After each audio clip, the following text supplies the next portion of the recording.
Hi, optimizers. This is JJ Ruescas. Welcome to another episode of the Optimizing Me podcast.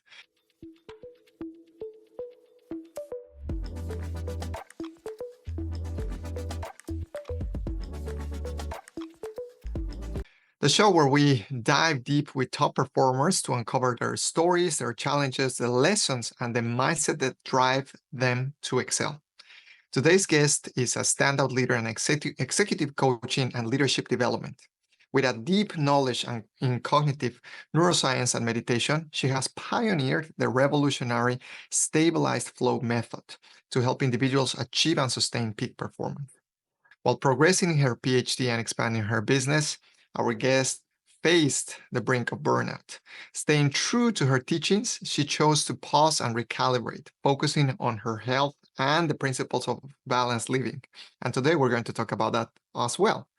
She's also a thought leader at the intersection of technology and consciousness. Her work in transforming how leaders constantly maintain high performance is truly groundbreaking.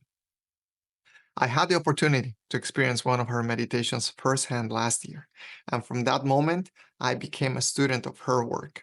That's why I'm thrilled to have her here today to discuss how we can all benefit from her insights and innovations. Please join me in welcoming the visionary and transformative coach, Lindsay Briner. Hi, Lindsay. How are we doing today? Hi, JJ. So good to see you, and thank you for having me. It's my pleasure. Thank you, because it took a while until we had a chance to have this opportunity. So I'm glad that we were able to make it. Yeah. And let's make the best out of this. So let me start with two big questions for you. First, who is Lindsay Briner? And what does it mean, stabilized flow? What is stabilized flow? Well, I'll answer them together because, I really believe that, like, who is Lindsay Briner? It's like a collection of identity constructs, right? And what I teach is to help people change their identity constructs by getting into this concept, stabilized flow. And so for me, my identity is like, okay, what's the central organizing principle of my life? And that is my work. It is to be the embodiment of what I teach and to always be on this path of, deepening my access to and the intensification of my experience of stabilized flow. For me, it's everything. It's my Mm. embodiment, um, and how I live my life in every way, shape, and form. It's how I mother, it's how I run my business, it's how I work with my clients, it's what I teach, it's who I am in my relationships. So, this Mm. concept, stabilized flow, is something that I'm pioneering through both my academic research and in the industry of leadership development training. And it was through my research and my PhD internship that I developed like a brain retraining program to get into this experience. So a lot of people know what flow state is. It's a short term game time mentality, like a peak, Mm. a burst of a peak experience for performance excellence. And it could be spontaneous or it could be intentional to, show up to a board meeting, like in the zone. A lot of athletes are familiar with it. But Csikszentmihalyi coined that term in 1970, and it was Mm. based on an incomplete model of adult development. And so my opinion is that it's outdated. And in the research I've done, I bridge contemplative wisdom traditions and their higher stages of adult development to Western developmental psychology to show that there's even more developmental stages. Mm. So stabilized flow essentially is a flow trait in all times, in all situations. It's this healthy confidence, effortless ease, a sense of timelessness. Csikszentmihalyi coined defined flow as unity in action with the task at hand. So a flow trait is being in that unity and action in your presence and your embodiment in task by task and day to day in all areas of life. So I could keep going, but I'll pause. Oh, okay. This is a great start because, and it's fascinating that you brought up to Notion this idea that flow was the concept of flow was coined in the 70s, right? And Yeah. now, after decades of research, we're still believing that that is the or the majority, including myself. I think I was thinking, and before I met you, I was thinking flow state is like this big, and then it goes this big, and it goes on. And even people that I've trained with, they say you cannot live into flow state because you would become a flow junkie. Yeah, yeah. Now, how come? What is your take on that? Because a stabilized flow is like, and then eventually coming back, and then coming back down, coming back down, and coming back up. Right? How does that? How does it mean to live in a stabilized flow way sustainably? Yeah, well, when you think about, I describe my brain retraining program that gets people into it. It's a system that targets the stress response for high achievers, right? So when you think about, when you're super motivated and super driven to be productive and to achieve whatever it is that you're creating, right? You're in this go, go, go mode of operating. And it's often out of the habit of cortisol and adrenaline, right? Which creates this, you know? And if you're seeking the peak of a Mm. flow state, it only adds to the ups and downs of the stress response. So my thinking is that, seeking the peak of a flow state, like you said, you become a flow junkie, and it's actually over time can still lead to like burnout because it causes even more ups and downs. Mm. Right? And so a flow trait is maybe not as much of a peak, but it's more of an even keel with some peaks, but you're generally in this presence, right? When you think about the nervous system, what is it doing when it's not running cortisol and adrenaline? When you're not like, really intense, like in that go, go, go mode, right? You're just present. You're just present, and that's that unity in action. You're actually in a parasympathetic response, and so what I'm doing is, honing in on the axiom of how motivation is running in someone's body mind so that they can be motivated to strive and to achieve from a parasympathetic state, from a place of Mm. ease, effortlessness, clarity of mind, and what happens is you actually get more access to higher executive function, more Mm. access to creative complex problem solving, more access to long-term strategic decision making. Right? Mm. When you're in adrenaline and cortisol and the stress response, you kind of have like the narrow, short-term, impulsive decision making, not as creative, not as like no access to like real deep focus. The average person Mm. has about 150 disengagements and re-engagements of attention every 3 minutes. Right? So it's a chaotic, disorganized level of focus and attention when you're in the stress response. But when you're in a parasympathetic state, stabilized, right, you're able to focus your attention and your Mm. concentration, and you get deeper work, deeper creativity, deeper insight, better decisions, because the flow of your consciousness is organized, right? Mm.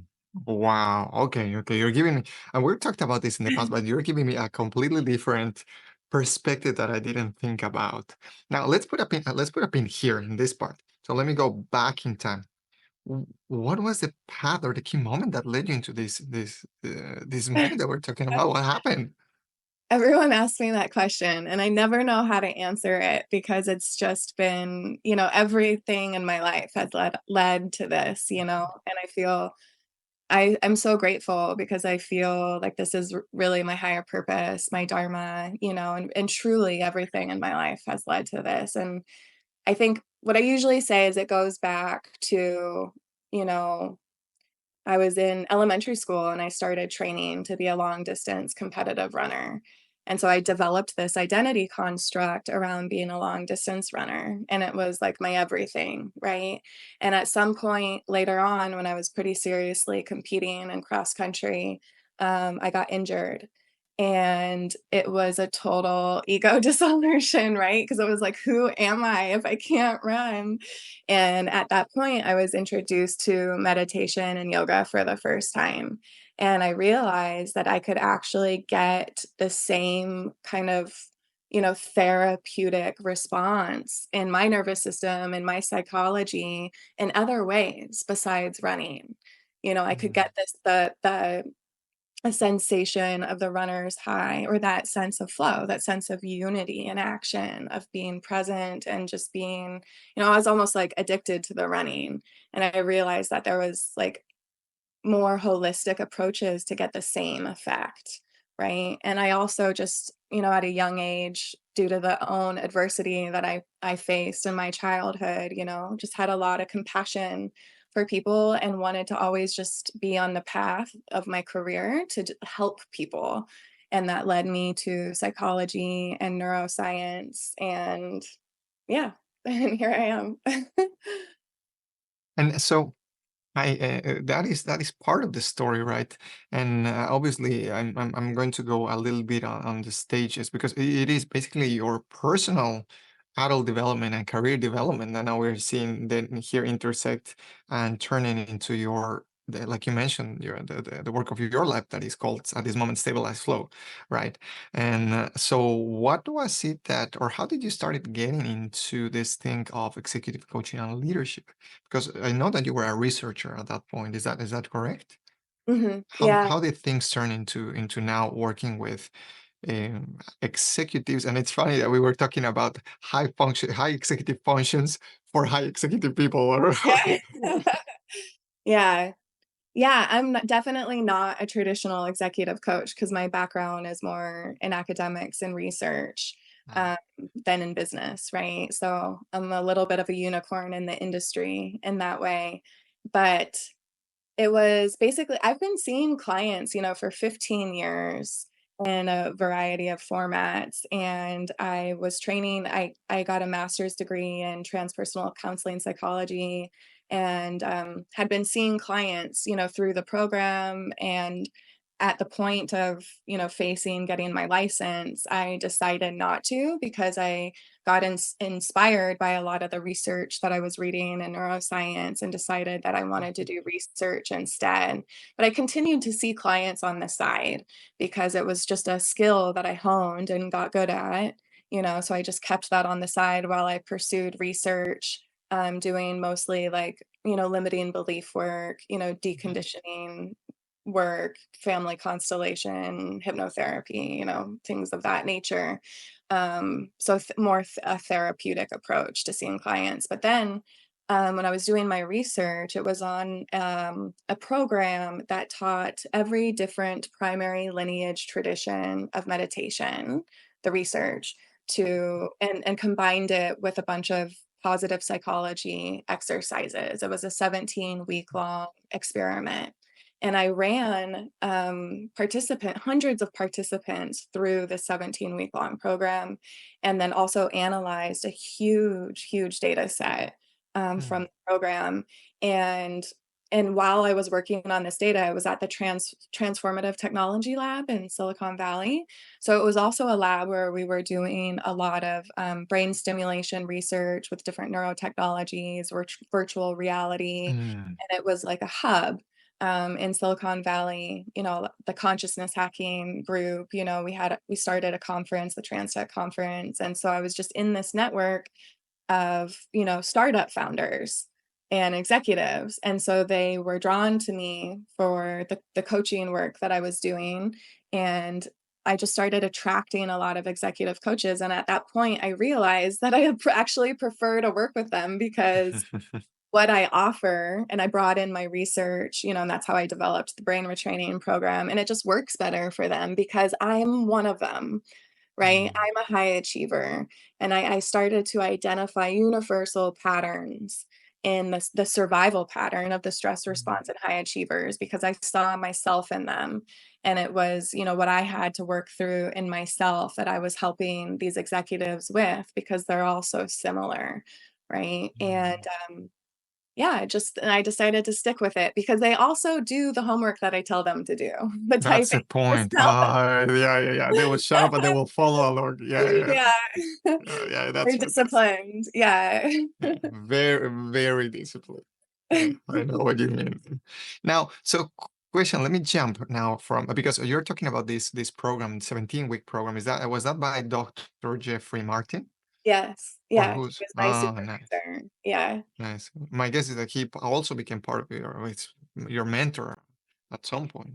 I did, I worked as a research assistant, or a research associate in his lab and was his intern for 3.5 years. Wow.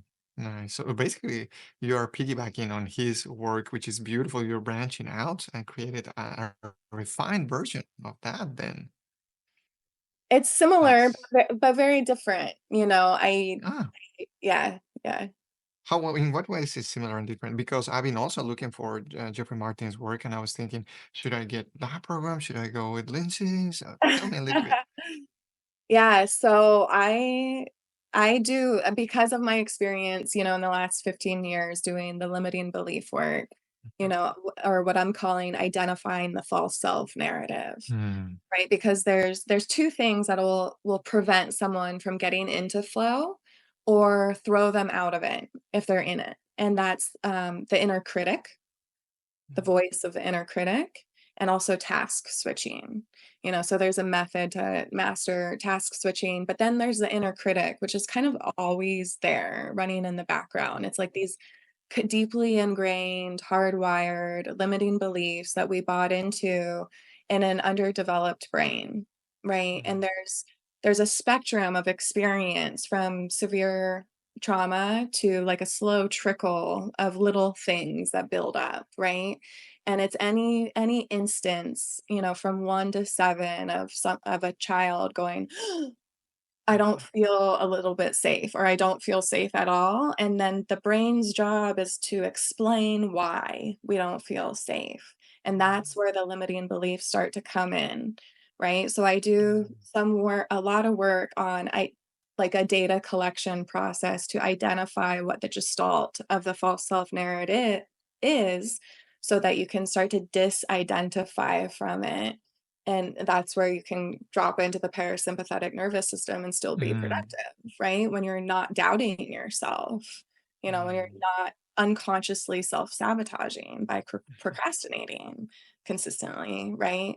And so mm, Jeffrey's work, the Finder's Course, doesn't include the limiting belief work. And that's a huge part of what I do.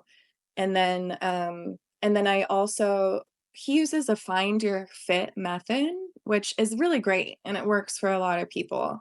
And so, like I mentioned, it included, all the primary lineage traditions of different types of meditation and the ones that have been well researched, right? And when I got really deep into the neuroscience of the research on meditation, the neural circuitry, right? Because I was doing EEG analysis on the participants and got pretty deep into it. And what I discovered was that different types of meditation upregulate different areas of the brain, right? So you're going to get a different outcome. It's like customizing your consciousness if you know mm, exactly how it's changing the structure of your brain, right? And so at some point in this process, I found my home lineage that just worked best for me outside of the Finder's Course. It was not one that he taught, which is a blend of Dzogchen and Mahamudra Buddhism, which I also discovered upregulates the same area of the brain as flow state and is significantly different than a lot of the primary lineage traditions, which can be broken down into two main categories of types of meditation. One is dual methods, where there's a subject observing object. Another one is non-dual methods, right? Where there's the subject object dissolution occurs and you access a parallel processing in the brain, like a direct experience of an objectless spaciousness. And that's that unity in action, right? The field of mm, awareness is one single experience versus two distinctions of subject observing object.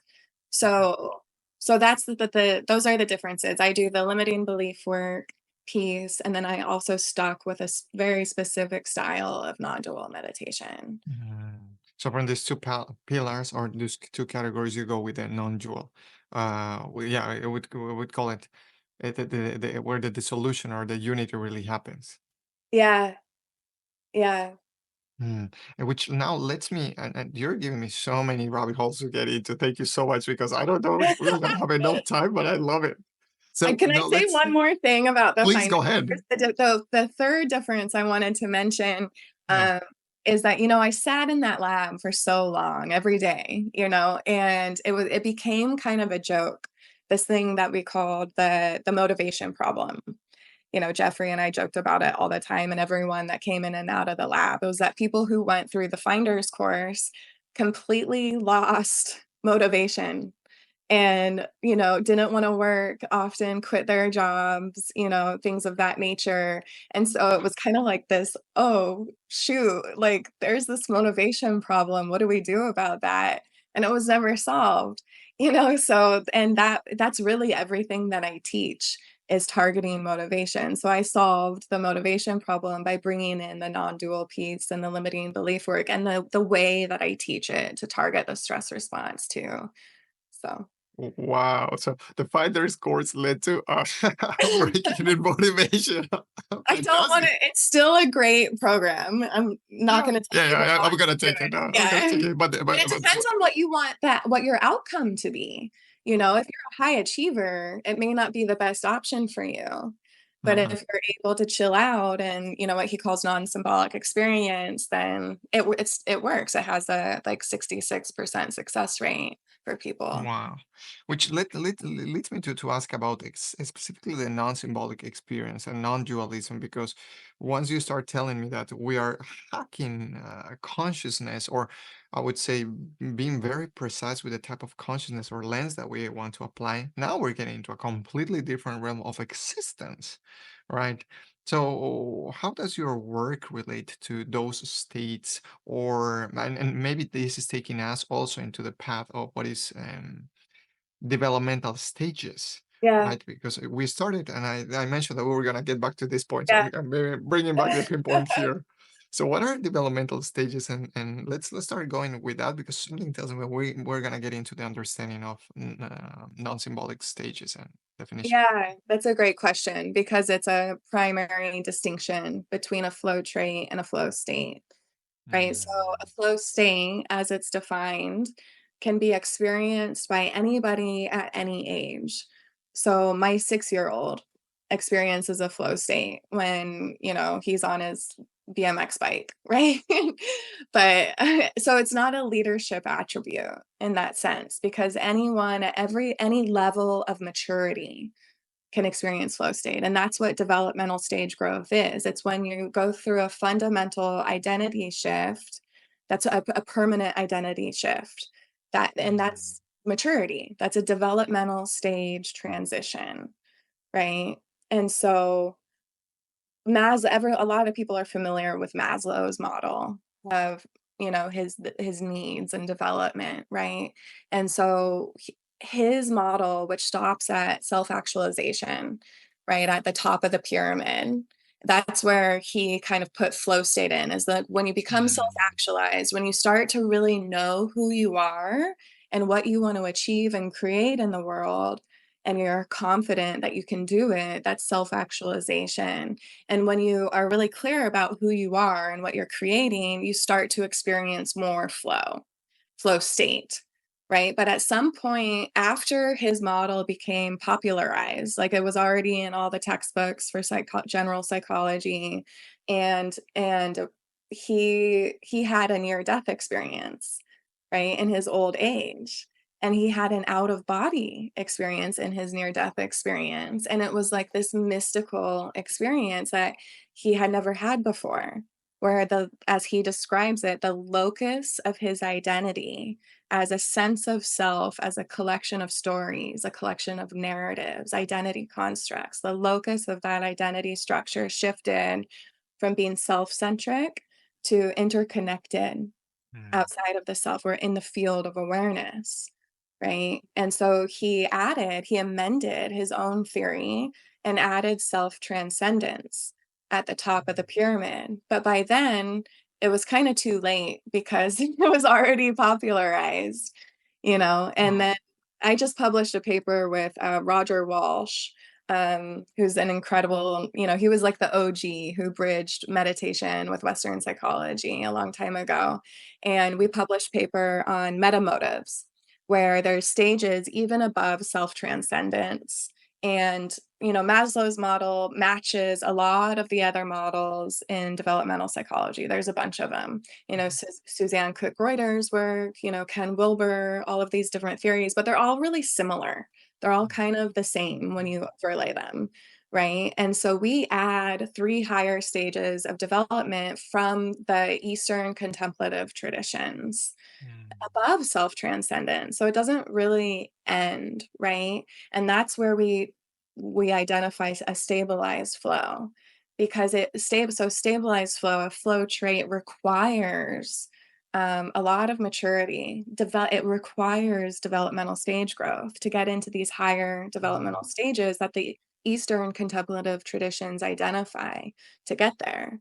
And that's why the limiting belief work, deconditioning the unconscious mind from our childhood wounding is required to get this mm. experience, right? Because that's when you can heal and have that self-compassion. That's where you go through these identity changes and get into it. Wow. Okay. What are those? So, which ones are the ones that you added to the developmental stages? So after self-transcendence comes selfless service, where Mm, you have the realization that everything is connected, right? The locus of identity has shifted from being egocentric to interconnected, right? And then your heart kind of breaks open in compassion for yourself and for the world and humanity and everyone around you. And you start to develop a motivational axiom of altruism in your system, selfless mm, service, where you're really motivated to, in whatever you're doing and creating, to have a positive impact into the world. Right. But mm. there's like a little trap here that can happen where even this concept of being in service can become an egocentric identity construct. Oh, yeah. Right?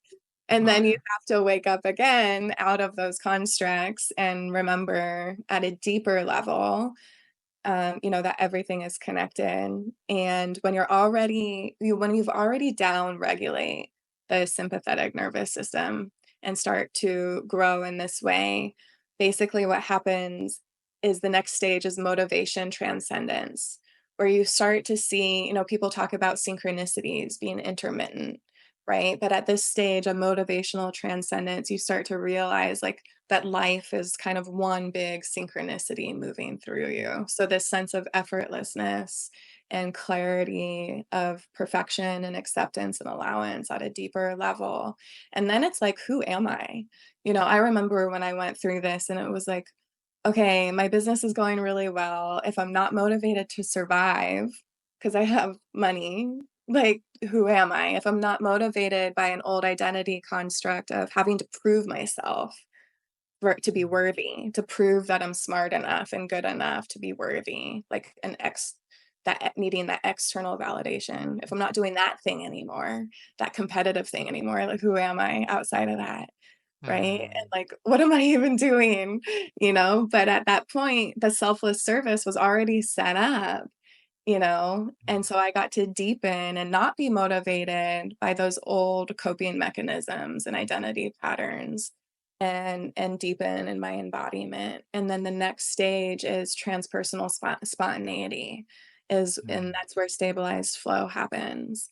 And that's where you start to your motivation gets um really deep in that parasympathetic response, and you're in this like spontaneous presence where that effortlessness just really deepens. It's like, if you're familiar with wu wei, or the mhm, concept of non-doing, non-meditation, and that's the point of meditation, is to get to this highest stage of transpersonal mm, spontaneity, where you don't need to have a sitting practice anymore. The whole point of having a sitting practice is to get into this state, not just while you're sitting, but to maintain it in all times and all situations. And then the experience of life and this allowance and acceptance and seeing the perfection and beauty and wisdom and everything is the practice. And it's this sense of effortlessness and awe and beauty, right? Wow. Okay.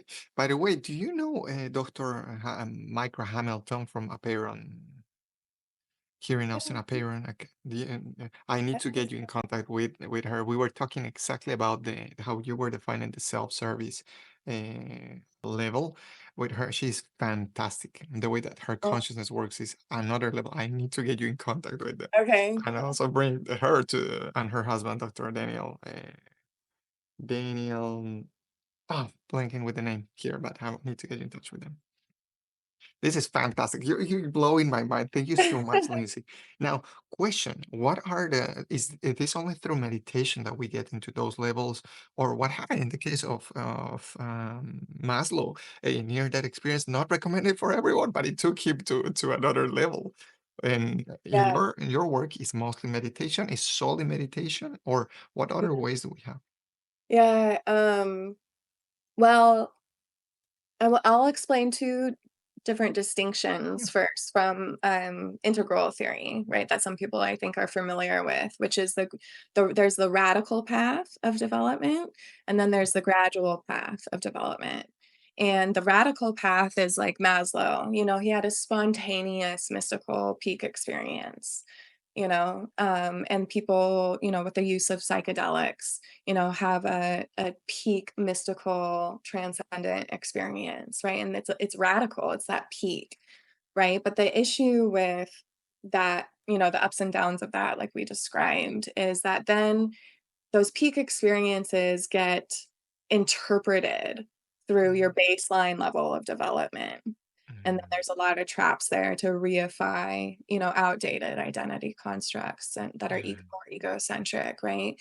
And then you're kind of in a loop of awakening into the same point each time instead of like an upward curve, right? So to get the upward curve of evolution and your own development is, I believe, the gradual path or some combination of the gradual path, maybe with some peaks, right? And that requires, doing the deep work, get working with, I'm speaking to that anyone can get into this experience of stabilized flow, whether it's the way that I teach it or naturally on their own with their own resources. But it does require, an integration between, some form of spiritual practice, that's tried and true, like meditation, but it has to be at the intersection and in tandem to, you know, deeper therapeutic work on personal development, of Mhm. identifying these false self narratives, identifying the unconscious mind and bringing it to the conscious, or what some Mhm. people call the shadow,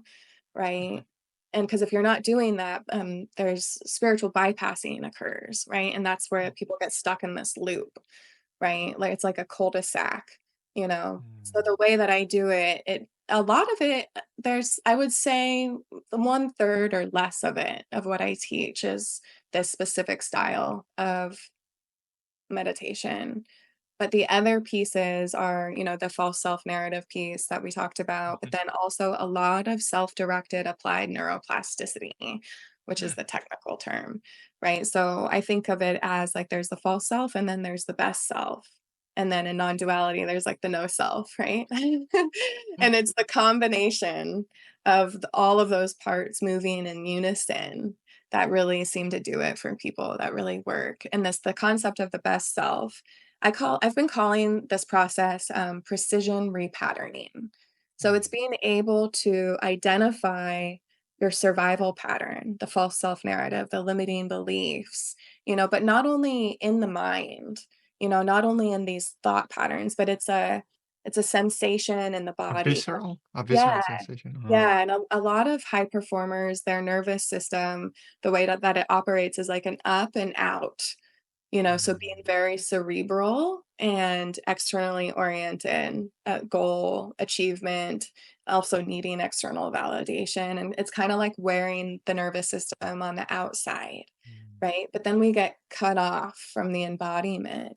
So it's a way to turn inward and actually become super familiar with the survival pattern, that the unconscious automated mechanisms, in the body, and sense it and be able to call it out in real time as it's being triggered and coming online. It's like Mm. that, if you're familiar with the concept of metacognition, Mhm. calling it out like upon arising before it becomes Mm. an elaborated thought form. Yeah. Right? And then redirecting, this is the precision repatterning that I do with my clients. Call it out, stop it in its tracks, in the body and in the mind, and then redirect into the presence. You may need to Mm. pause and feel the emotions that are associated with the survival pattern, give them the compassion and authority to exist, feel the feelings all the way through, um, if needed, and then redirect into what you actually consciously believe about yourself, in a way that targets the Mm. equal and opposite to the limiting belief, right? So if the Mm. limiting belief, the unconscious limiting belief is I'm a bad person, it's like then you like call it out, shift, have some sort of opposite positive affirmation as I am a good person with pure intentions and I'm on my path of purpose, whatever it is, right? And redirect also in the body too, in this presence, and this is where the meditation techniques come in handy in real time, where you're able to kind of access the field of awareness versus getting caught up in these stories as you're doing Mhm. this redirecting process. So it's a presence, it's this healthy confidence, to Mm. down regulate that false self narrative, and it's a throughout the day repatterning, and Mhm. usually the more you do it, the easier it gets, and then it's like uploading new software to run new Mm. code for some software. Continuously, And at some continuously. point, it's just running, and you don't have to do the techniques anymore. In Yeah. technology, that's called continuous integration. Yeah. Oh, I love that. Yeah, it's fantastic. And Yeah. by the way, this is beautiful because wow, you're opening my mind to the understanding that and the this idea, like you mentioned, of continuously getting into flow and upgrading, like you said, the software. And something that comes to my mind, and let me play a little bit of devil's advocate here to have also context here, because we've talked about how we need to go more into parasympathetic, and that's when we can stabilize flow. But what happens with our dear old sympathetic? Is it still useful? Is it not useful? What's the purpose of it? Yeah, I think it's still useful, but it's how you respond to it, Mm. Like, it's like reassign the adrenaline junkie. Mhm.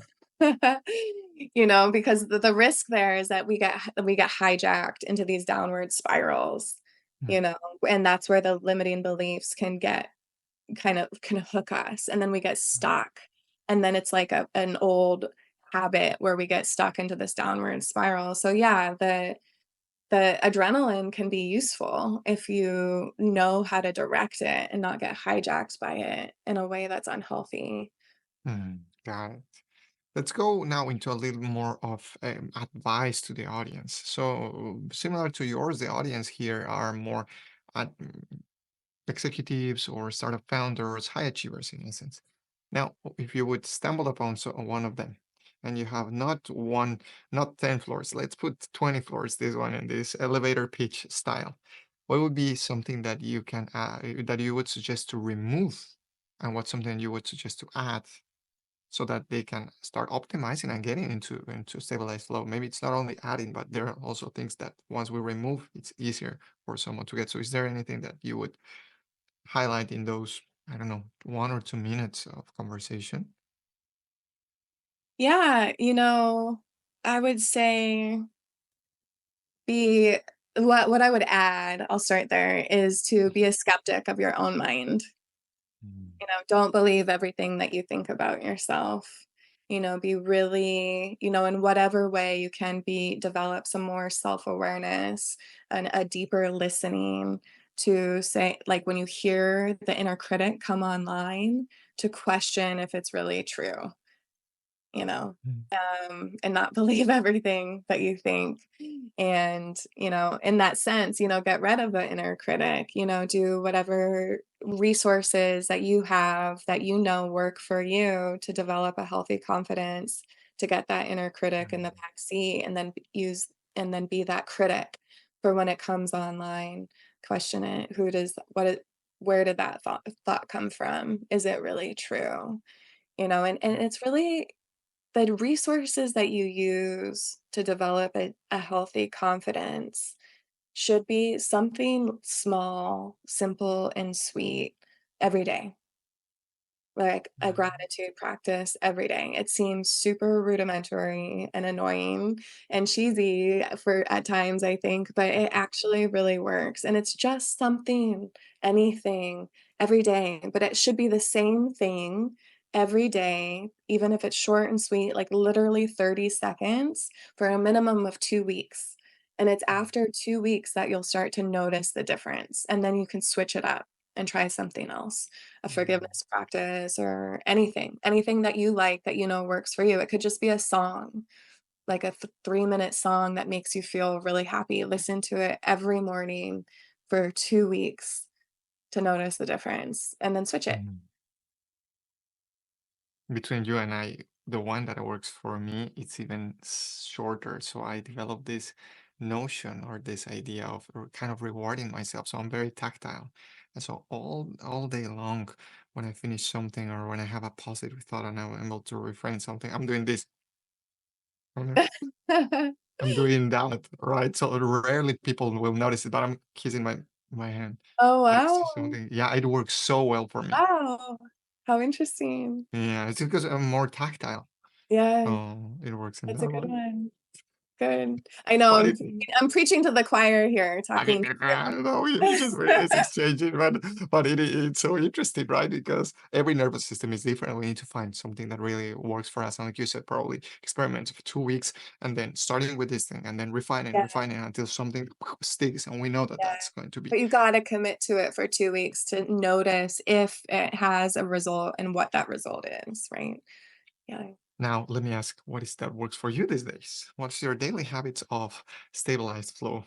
If you have any routines or if you have any kind of current practice that is getting you there consistently.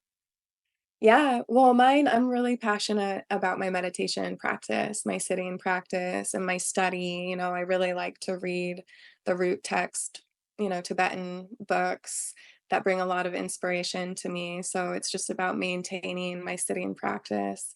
And then I also, about 2 years ago, picked up ultra distance cycling that Wow. I'm really loving. I live in Marin, so we have Mount Tam and Point Reyes up here, and so I can go on Mm, these really long bike rides, which is more of a trance flow state, but it's also supportive. I kinda go into my meditation techniques on the bike, and it's just so good. I love it. amazing. I'm so happy that after ultra running, now you're into ultra biking. Yeah. I see a pattern there, but that's okay. Yeah. Yeah, some things never change. Yeah. Let's, are we still good with timing? We have 6, 7 minutes more. Yeah, Do we yeah. have time? Yeah, Cool. well, I have time. Yeah, I have time. Nice. I wanted to ask this other question now. What is something that you have unlearned in recent years that improved the quality of your life? What's something, Lindsay, that you unlearned to improve the quality of your life? Oh, wow. That's a good question. I feel like I'm constantly unlearning things. Um, a big one for me was, yeah, so I got in 2021, I think it was, or no, 2022 in January, I got really severe long haul COVID. Like it was an anomalous case of long haul COVID. And I actually lost the ability to read. It was so bad. Like if someone, Mm. yeah, it was gnarly. And if someone sent me a text message more than 2 sentences, I would have to respond with a voice memo and tell them to send me a voice memo because I couldn't read it. It was like a brain injury. I couldn't even remember my own social security number. I had to, like, Oh, no. search my brain to get it, you know? It was crazy, and, I recovered, and I realized it was some environmental stuff going on too that was making it worse, but anyways, it was during the six-month period where I was just floored with migraines and really struggling, but the losing the ability to read was so crazy. It was like nothing I've ever experienced before, and I identify as an intellect, right? And I was in still doing academic research at the time. I had a bunch of research-based consulting work. I had to hire a bunch of assistants to do it all for me, basically. And during that time, I was doing like 3-hour sits at a time. So I went really, really deep into my meditation practice and went into this part of me that was so disturbed by losing the ability to read because it was like the strongest part of my ego was like I'm an intellect, that comes from my childhood stuff of having to like prove myself that I'm smart enough, I'm good enough to be worthy of attention and affection, right? And so it was this huge piece for me and I had to just let it go, you know? Wow. And luckily, I was still able to grow my business and work with my clients because it used, like, a different part of my brain. Yeah, it's just a different part of the brain, but I had to really unlearn my attachment to being an intellect as an identity. Mhm. And what happened was this like competitive energy, in conversational dynamics, and in relationships, that I see a lot here in the Bay Area that everyone's like, this is what I'm working on to change the world, and all of this like intellectual, like jujitsu of Yeah. competition, and I started to go out and socialize again, and I just noticed myself, like, not really participating in that anymore, like, I'm not trying to prove myself to anybody, Mm. I can go to conferences and not care that I'm not all sometimes I'm on stage speaking, and when I'm not, like, it doesn't get to me, I'm not I'm actually self-contented. Mm. I don't need to get that external validation that I'm smart enough, right? I love myself. I'm self-contented. It's simple and so much easier. Holy moly. And learning to seek for validation, external validation. Yeah, Wow. yeah, And something that comes to my mind, Lindsay, is basically you have developed what I would call meditation 2.0. You took it to a completely different level. It's fascinating. So for me, it's meditation 2.0 what you teach people. It's like the next level beyond. yeah. Wow. Okay, let's do a few more questions. We talked about Dr. Jeffrey Martin, who became one of your mentors. Who are other of the role models that you had in the past or currently you have that are part of this lineage that now you're creating and developing your own? Yeah. I've been so blessed with so many. It's been a real gift in this lifetime. And the one that stands out to me the most is Dr. Daniel P. Brown, who was my meditation teacher of Dzogchen and Maha Mudra, who unfortunately passed away a couple years ago of Parkinson's. But I was able to sit with him in a lot of his retreats for years, and I got up to his advanced level of what he teaches, and it was just the most life-changing thing for me, and it's everything. When you asked who is Lindsay Briner, it's like this lineage is like my home, and it was actually the first time I saw him speak at an integral conference.